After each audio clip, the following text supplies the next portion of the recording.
हाँ तो दोस्तों, हम नरेशन की क्लास को कंटिन्यू करते हैं जहाँ से हमने छोड़ी थी। क्लास नंबर 2 के बाद ये क्लास नंबर 3 है और ये पॉइंट टॉपिक चल रहे थे क्वेश्चन वाले जो डायरेक्ट इनडायरेक्ट में बदलने, वो कैसे बदलने हैं उसके लिए कुछ एग्जांपल्स और करते हैं।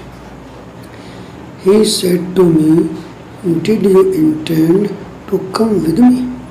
क्वेश्चन मार्क के पीछे लगा हुआ, अब ये इनडायरेक्ट में बदलना है। said to आस्क में बोल लिया, बदलेगा क्योंकि क्वेश्चन मार्क में आस्क में बदलता है या क्वेश्चन में बदलता है या फिर इंक्वायर्ड में बदलता है। ये मैंने बता दी बात पहले। तो he said to him, he asked him। अब ये कोमा है तो did you intend to come with me आ रहा है, तो ये WH वाला होता तो सेम टू सेम आता। अगर WH के अलावा जिससे भी क्वेश्चन मार्क बनता है उसमें इफ़ या वेदर आता है, या तो इफ़ लगा दो या वेदर लगा दो। तो इफ़ ये रिलेट होगा, ये यू है जो ये रिलेट होगा, बताया था कि सेकंड पर्सन है, ऑब्जेक्ट से रिलेट होगा। यू ऑब्जेक्ट ये है तो इफ़ आ गया तो यू की जगह क्या आएगा, इससे ये रिलेट करेंगे तो यहाँ हिम है।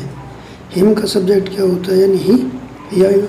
इफ़ ही, अभी सेंटेंस पास्ट इंडेफिनिट में, पास्ट इंडेफिनिट बिटारन फर्स्ट इंडेफिनिट में सेकंड फॉर्म आ रही है, तो इसको पास्ट परफेक्ट में बदलना पड़ेगा। पास्ट परफेक्ट में तो इफ़ ही पास्ट परफेक्ट में हैड आता है। इफ़ ही हैड इंटेंडेड, यानी थर्ड फॉर्म में if he had intended to come with me, जो है मी, आई और मी फर्स्ट पर्सन रहे तो इससे रिलेट होते हैं सब्जेक्ट से। तो मी रिलेट होगा ही से, तो ही का क्या बनेगा, हिम। हिम क्यों बना है, क्योंकि यहाँ सब्जेक्ट होगा तो यहाँ ऑब्जेक्ट आएगा, यानी if he had intended to come with him, यानी उसके साथ ही का हिम हो गया। उम्मीद करते हैं कि आपके समझ में आ गया होगा। अगला, he said to her, madam can I help you? She said no. अब इसको बदलना है। ही सेड टू हर का ही आस्क्ड हर, मैडम मैंने कुछ वर्ड बताए थे, मैडम आ जाए, सर आ जाए, योर ऑनर आ जाए तो उसमें रिस्पेक्टफुल्ली वर्ड लगाया जाता है। तो ही आस्क्ड हर रिस्पेक्टफुल्ली, यानी उसने उससे पूछा आदर के हिसाब से, आदरणीय तौर पे।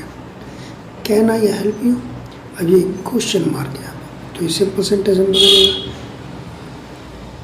आई है जो can I help you, question mark है, तो इसमें WH फैमिली कुछ नहीं है तो इफ़ या वेदर आएगा, तो इफ़ लगा दिया। इफ़ आई सब्जेक्ट है, फर्स्ट पर्सन है, सब्जेक्ट से रिलेट होगा ही से।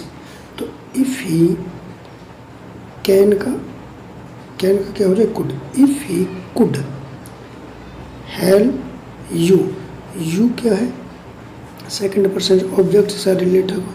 हर, तो हर का हर आ गया, क्योंकि इफ़ ही कुड हेल्प हर, कि ये सब्जेक्ट हो गया यहाँ पे सेंटेंस में और ये ऑब्जेक्ट हो गया।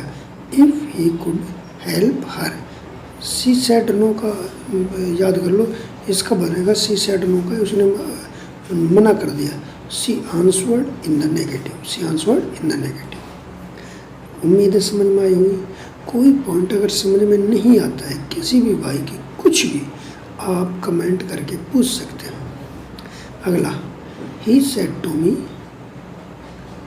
When will the train arrive, उसने मुझसे कहा कि ट्रेन कब पहुंचेगी, कब आएगी।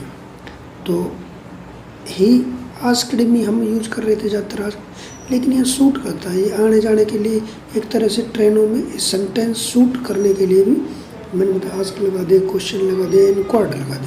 अब यहाँ पे सूट कर रहा है ट्रेन के लिए कि भाई वो इंक्वायरी कर रहा है एक तरह से, कि ही इंक्वायर्ड ऑफ मी। इंक्वायर्ड के साथ, इंक्वायरी के साथ ऑफ लगता है, ये प्रपोजिशन रहता है, इकट्ठे वर्ड आते हैं।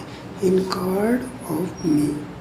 अब देखो WH फैमिली सेम आएगी, WH फैमिली, इफ वेदर नहीं आएगी। Inquired of me when